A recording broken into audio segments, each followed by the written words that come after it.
Assalamualaikum warahmatullahi wabarakatuh. Ketemu lagi di kuliah Sistem Informasi Akuntansi Pemerintah, dan pada kesempatan ini kita akan bahas tentang modul aset tetap. Ya, tentu yang akan kita bahas itu adalah gambaran umumnya, nanti akan diperdetil dengan presentasi kelompok dan nanti akan ada tanya jawab. Pertama adalah terkait dengan tugas dan kewenangan PA dan PB. PA itu adalah pengguna anggaran, sedangkan PB itu adalah pengguna barang. Ya, di dalam Undang-Undang Nomor 17 Tahun 2003, Pasal 9 huruf F, Menteri atau pimpinan lembaga sebagai PA ya atau pengguna anggaran, dan PB atau PB atau pengguna barang. Jadi PA dan PB, pengguna anggaran atau pengguna barang. Nah, kita pembahasannya di sini adalah pengguna barang ya. Itu adalah menteri atau pimpinan lembaga, yaitu PA atau PB Kementerian Negara atau lembaga yang dipimpinnya mempunyai tugas. Jadi tugas dari pengguna barang itu adalah mengelola barang milik atau kekayaan negara yang menjadi tanggung jawab Kementerian Negara atau lembaga yang dipimpinnya. Jadi level pertama yaitu pengguna barang. Nanti di bawahnya ada kuasa pengguna barang, yaitu selevel kepala kantor. Di dalam Undang-Undang Nomor 1 Tahun 2004, Pasal 4 Ayat 2, Menteri atau pimpinan lembaga selaku PA atau PB Kementerian Negara atau lembaga yang dipimpinnya berwenang, 1. Menggunakan barang milik negara, ya, jadi dia memiliki kewenangan untuk menggunakan barang milik negara. Yang kedua, menetapkan pejabat yang bertugas melakukan pengelolaan barang milik negara. Ya, nanti ada organisasi di bawahnya, yaitu KPB, ya, kuasa pengguna barang. Lalu berikutnya adalah di Undang-Undang Nomor 1 Tahun 2004, ya, Pasal 7 Ayat 2, ya, ini terkait dengan tugas dan kewenangan BUN. Ya, kalau BUN itu berarti Menteri Keuangan. Ya, jadi Menteri Keuangan dalam hal ini selaku BUN berwenang menetapkan kebijakan dan pedoman pengelolaan serta penghapusan barang milik negara. Jadi kebijakannya itu ada di BUN atau Bendahara Umum Negara. Lalu berikutnya adalah bagaimana dari sisi definisinya. Jadi definisinya adalah yang namanya barang milik negara atau BMN, ya kita singkat dengan istilah BMN, yaitu semua barang yang dibeli atau diperoleh atas beban APBN atau berasal dari perolehan lainnya yang sah. Ya. Lalu definisi yang lain yaitu adalah definisi pengguna barang, yaitu pejabat pemegang kewenangan penggunaan barang milik negara atau barang milik daerah. Jadi di sini ada istilah BMN, ada istilah pengguna barang. Jadi kalau BMN itu berarti barangnya, kalau pengguna barang itu adalah penggunanya. Bagaimana dari sisi siklus pengelolaan BMN ini? Ya, pengelolaan barang milik negara ini mulainya dari perencanaan kebutuhan dan penganggaran. Jadi direncanakan dulu ya kebutuhannya barang apa saja, sejumlah berapa ya, dan penganggarannya juga ya. Lalu proses berikutnya setelah ditetapkan ya DIPA-nya ya, setelah DIPA-nya ditetapkan, lalu proses berikutnya adalah pengadaannya ya. Setelah pengadaannya BAST ya, berita acara serah terima, barangnya diterima. Lalu proses berikutnya adalah penggunaan ya, penggunaan dari barang milik negara ya. Nah, ini dilakukan oleh KPB ya, kuasa pengguna barang ya, selevel kepala kantor ya. Nanti kan digunakannya adalah di kantor-kantor. Lalu yang berikutnya adalah pemanfaatan. Jadi kalau pemanfaatan ini berarti di luar TUSI ya. Ada misalnya barang milik negara yang idle ya. Lalu barang milik negara yang idle itu dimanfaatkan ya, misalnya disewakan ya, misalnya di hari Sabtu Minggu ya, ada gedung yang tidak digunakan lalu digunakan atau dimanfaatkan untuk aktivitas yang lain, yang lalu nanti dari situ ada PNBP ya, ada penerimaan negara. Itu kan di luar dari TUSI atau tugas dan fungsi.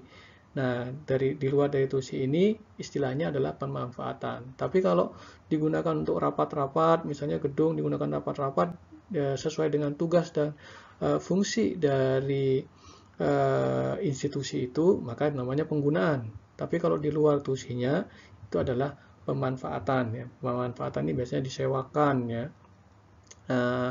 Atau digunakan tapi di luar tusi ya. Lalu berikutnya adalah pemindah bukuan ya. Kalau misalnya ada barang yang dihapus bukukan ya, atau ditransfer ya dari satu instansi ke instansi yang lain ya. Nah, itu namanya pemindah bukuan. Nah, lalu berikutnya adalah pemusnahan ya. Barang-barang yang sudah tidak lagi digunakan ya bisa jadi dimusnahkan ya. Ya, dihapus, setelah dimusnahkan baru dihapus bukukan. Ya, dimusnahkan ini berarti barangnya sudah tidak lagi menjadi BMN ya, sehingga proses berikutnya adalah harus dihapuskan. Dan demikianlah siklusnya ya, mulai dari perencanaan, pengadaan, penggunaan ya, pemanfaatan, lalu pemindah bukuan, pemusnahan, dan penghapusan. Lalu pengertian BMN itu apa? Sebenarnya di dalam undang-undang tadi sudah disebutkan ya, cuma ini didetilkan lagi ya, yaitu barang milik negara meliputi semua barang yang dibeli atau diperoleh atas beban APBN. Nah, ini clear ya, jelas ya, sebagaimana tadi telah disebutkan, atau berasal dari perolehan lainnya yang sah. Ya, jadi bisa jadi tidak diperoleh dari proses pembelian ya. Namun perolehan lainnya yang sah. Apa saja? Yaitu barang yang diperoleh dari proses hibah atau sumbangan atau yang sejenis, barang yang diperoleh dari atau sebagai pelaksanaan perjanjian atau kontrak ya. Ya, misalnya dibangun oleh pihak ketiga, lalu dalam perjanjian itu digunakan, setelah itu diserahkan ke pihak pemerintah ya, yaitu bisa sah menjadi BMN, barang milik negara. Lalu barang yang diperoleh berdasarkan ketentuan undang-undang ya. Bisa jadi nih ada hal yang memang secara undang-undang dibolehkan. Lalu yang terakhir, yang keempat, barang diperoleh berdasarkan putusan pengadilan yang telah memperoleh ketentuan hukum yang tetap. Misalnya ada proses penyitaan ya, karena ada keputusan pengadilan, yaitu bisa menjadi BMN. Jadi kalau kita perhatikan ya di sini ya, jadi mulai dari perolehannya ya, jadi perolehannya itu bisa dari APBN, bisa perolehan lain yang sah. Kalau APBN di sana ada belanja barang ya, belanja barang nanti ini jadinya persediaan ya, jadi aset lancar ya, persediaan. Nah, barang-barang yang nilai manfaatnya kurang dari 1 tahun yaitu menggunakan belanja barang ya, yang nanti masuknya ke aset lancar atau persediaan ya di sini ya. Ada belanja modal ya, kalau belanja modal ya jelas ya, ini nanti jadi BMN aset tetap ya. Tanah, peralatan dan mesin, gedung dan bangunan, ini semuanya belanja modal ya, jadinya aset tetap ya. Lalu ada juga dari hibah, perjanjian kontrak, peraturan perundangan, dan keputusan pengadilan ya. Jadi kalau secara penatausahaan nanti ada proses pembukuannya, ada proses inventarisasi, ada proses pelaporan ya. Dari sisi pengelolaannya nanti ada penggunaan, ada pemanfaatan. Jadi kalau sesuai tusi nanti berarti penggunaan ya. Kalau di luar tusi seperti disewakan ya, itu pemanfaatan ya istilahnya ya. Lalu ada juga pemindah tanganan ya. Bisa dilakukan penjualan ya, bisa dilakukan hibah, tukar menukar ya. Nah, itu juga bisa dilakukan ya. Atau nanti di pengelolaan ini juga ada penghapusan ya. Nah, jadi itu semua nanti dilaporkan ya, dari pengelolaan ini dilaporkan ya. Nanti pertanggungjawabannya itu bisa disebutkan di dalam laporan keuangan ya. Ada di neraca ya, ada di LO nanti ya, ada di LPE. Kewenangan dan tanggung jawab ya. Kewenangan dan tanggung jawab keuangan negara ya, atau barang milik negara itu tertinggi ada di level presiden. Presiden adalah pemegang kekuasaan pengelolaan keuangan negara ya. Lalu ya ada 2 mekanisme di sana. Ini kalau pemerintah pusat itu dikuasakan, kalau ke pemerintah daerah itu diserahkan ya. Nah, di pemerintah pusat ya, nanti Menteri Keuangan ya itu sebagai pengelola barang, dia BUN ya, Bendahara Umum Negara sebagai pengelola barang, lalu menteri dan pimpinan lembaga itu sebagai pengguna barang. Nah, untuk pemerintah daerah ya, gubernur, bupati, wali kota ya, pemegang kekuasaan pengelolaan BMD, barang milik daerah ya, barang milik daerah ya. Nah, untuk di pemerintah pusat ya, nanti didelegasikan ya kewenangannya itu kepada kepala kantor menjadi kuasa pengguna BMN, karena nanti tentu di lapangan itu adalah penggunanya adalah kepala kantor ya, kantor-kantor pemerintah ya. Ini di pemerintah pusat ya. Sedangkan di pemerintah daerah nanti ada kepala SKPD ya, sebagai pengguna BMD ya, barang milik daerah ya. Sedangkan untuk pengelola BMD-nya itu adalah sekda ya, atau sekretaris daerah. Nah, berikutnya adalah BMN dalam laporan keuangan. Jadi tentu prosesnya tadi ya, mulai dari perencanaan, terus pengadaan ya, semua itu nanti ujungnya itu adalah laporan keuangan ya. Bagaimana BMN dalam laporan keuangan? BMN dalam laporan keuangan ini akan mempengaruhi atau dilaporkan dalam 3 jenis laporan. Yang pertama itu adalah neraca, yang kedua adalah laporan operasional ya. Ini karena terkait dengan laporan keuangan yang sifatnya akrual ya. Lalu perubahan ekuitas ya. Di neraca di sana ada aset lancar yaitu persediaan, lalu ada aset tetap ya, lalu ada aset lainnya ya. Aset lainnya ini ketika aset itu dihentikan gitu misalnya ya, dari aset tetap ya, itu BMN yang dihentikan ini ya, penggunaannya misalnya sebelum dihapuskan itu BMN itu dihentikan dulu ya penggunaannya ya.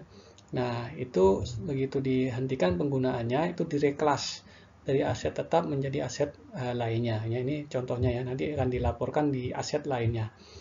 Lalu yang berikutnya adalah laporan operasional ya. Ya, kita tahulah. Jadi laporan operasional ini adalah laporan yang sifatnya akrual ya, sehingga di sana ada beban persediaan. Jadi maksudnya yang awalnya itu dicatat sebagai persediaan, ketika persediaan itu dimanfaatkan atau digunakan ya, habis pakai, maka itu dibebankan sebagai beban persediaan. Lalu ada beban penyusutan, ada beban penyusutan nilai persediaan, dan pendapatan penyesuaian nilai persediaan. Jadi ini LO ini karena memang terkait dengan laporan akrual. Ya, lalu yang terakhir adalah laporan perubahan ekuitas ya. Jadi kalau di laporan cash basis itu ada SAL ya, saldo anggaran lebih, tapi karena ini akrual ya, maka ada koreksi ekuitas ya, terkait dengan akun-akun yang sifatnya akrual ya. Selanjutnya adalah penyajian BMN dalam neraca ya. Ini yang penting karena ujung dari pengelolaan BMN ini adalah laporan ya. Formatnya, strukturnya seperti ini, yaitu ada aset lancar, aset tetap, dan aset lainnya. Jadi aset lancar ini persediaan ya. Dan nanti ada kas juga tentu ya. Tapi kan ini aset ya, sehingga ada aset lancar, yaitu persediaan ya, barang-barang yang nilai manfaatnya kurang dari 1 tahun.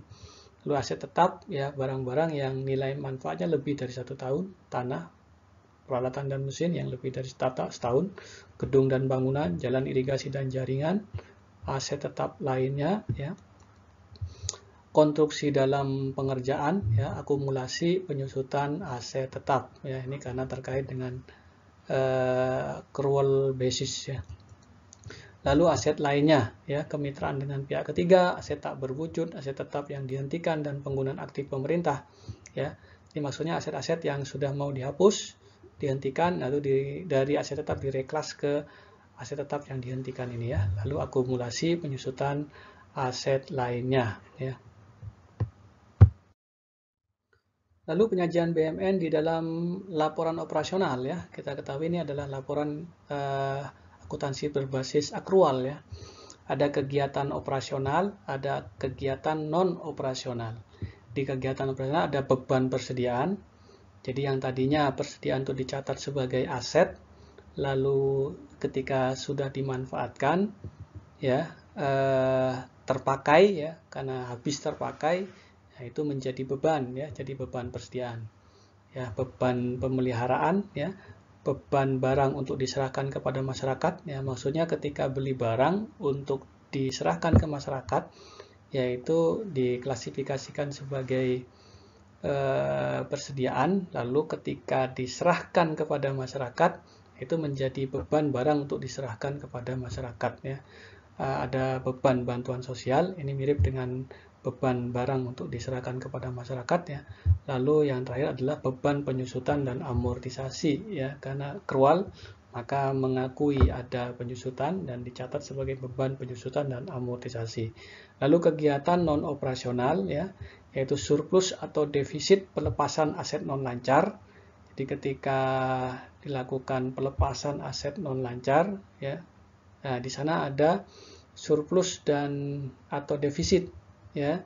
Jadi dari nilai bukunya, nah itu juga dicatat sebagai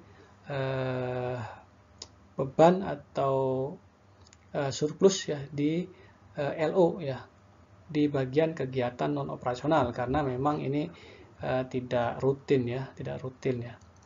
Lalu beban atau pendapatan penyesuaian nilai persediaan, ya ini bila terjadi revaluasi, ya atas nilai persediaan, ya.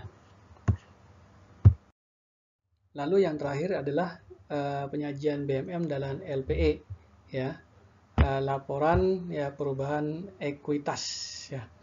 Jadi tentu, ya yang seperti tadi, ya kalau di sini kita bisa melihat, ya dampak kumulatif perubahan kebijakan akuntansi dan kesalahan mendasar, yaitu adanya koreksi nilai persediaan. Jadi, nilai persediaan yang dilakukan evaluasi, lalu ada perbedaan, ya nanti akan dikoreksi nilai persediaannya, dan ini akan berpengaruh kepada ekuitas awal, ya. Lalu kan di akhir tahun itu kan ada koreksi, ya atas nilai-nilai, ya koreksi atas nilai-nilai aset itu nanti akan terpengaruh kepada ekuitas awal, ya ekuitas awal, ya.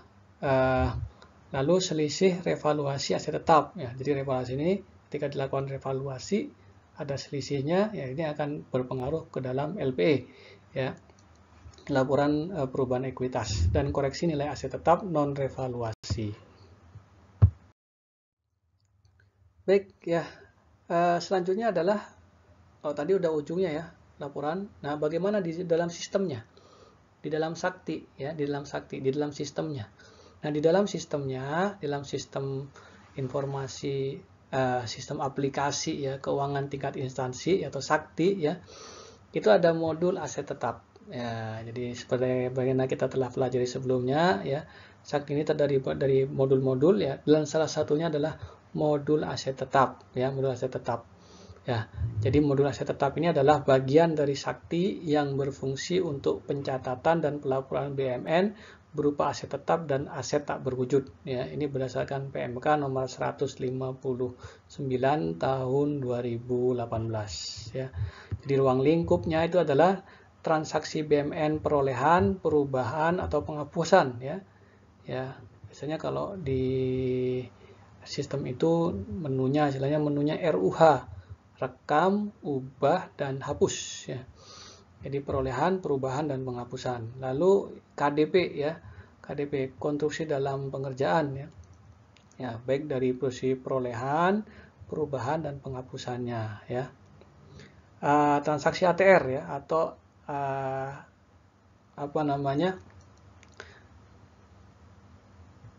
renovasi, ya renovasi. Aset tetap renovasi. Jadi ketika ada aset yang direnovasi, ya. Jadi kalau KDP ini bangun baru, ya. Kalau ATR itu berarti renovasi, ya. Ada aset yang lalu ada aset tadi di gedung bangunan misalnya, lalu direnovasi. Lalu transaksi BUMN bersejarah dan transaksi pihak ketiga, ya. Nah, ruang lingkupnya juga penyusutan, ya. Penyusutan karena nanti ini dari sisi accrual basis, ya. Jadi ada penyusutan dari aset-aset itu. outputnya sendiri ya, yaitu buku barang, laporan BMR ya, jurnal aset tetap ya, aset lainnya ya, penyusutan ya, DBR ya, ini terkait dengan identitas dari barang itu yang ada di DBR, ada di KIP ya, kartu inventaris barang ya, dan lain sebagainya ya. Nah, gambaran dari modul aset tetap ini ya, nah, kita bisa lihat dari menu-menunya ini ya.